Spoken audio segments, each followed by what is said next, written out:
Apple TV Plus originals have a track record of being pretty outstanding for the most part.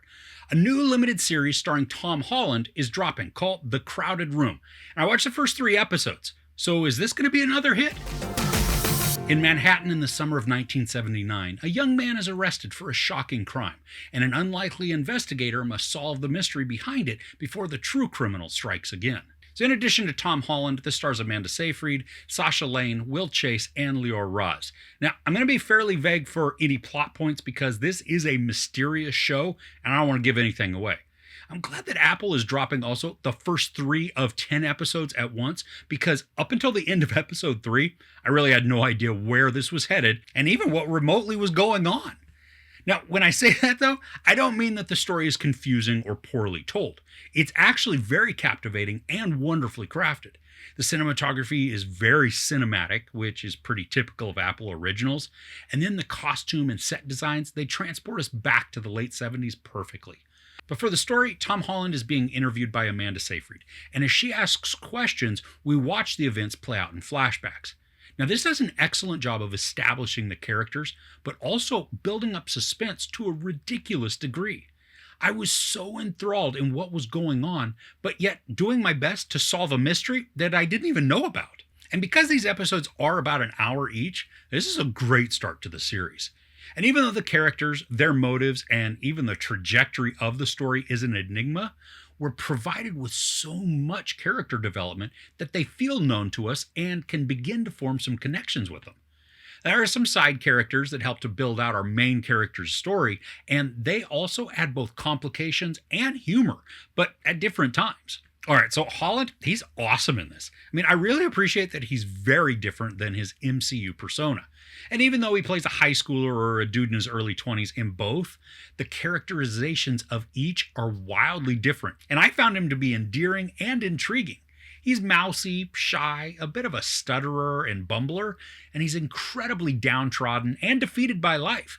And then everything about his presentation displays all of that. And then we have Amanda Seyfried. She's professional, clean-cut, but also sympathetic and compassionate. And there's a friendliness and concern that she displays with Holland, making her come across as an ally, even if she may not be one. Now, I first remember seeing Sasha Lane in the Amazon remake of Utopia. And regardless of what you think of that show, she's wonderful here. She's fragile and tough all at once. And she's mostly a mystery for us because she's very closed off in private. But when she does open up, that's when drama begins to build for her story and sets the narrative off on its path in exciting ways.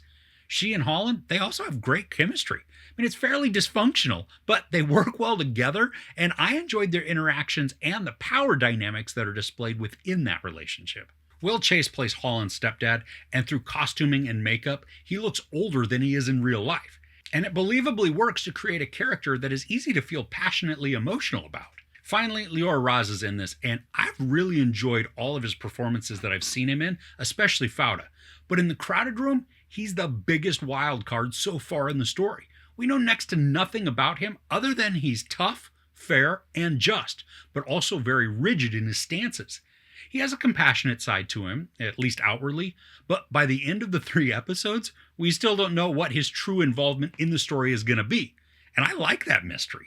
The pacing for this is done well. It's got the patience of a drama, but also knows when to insert action and suspense in order to ramp up urgency and excitement.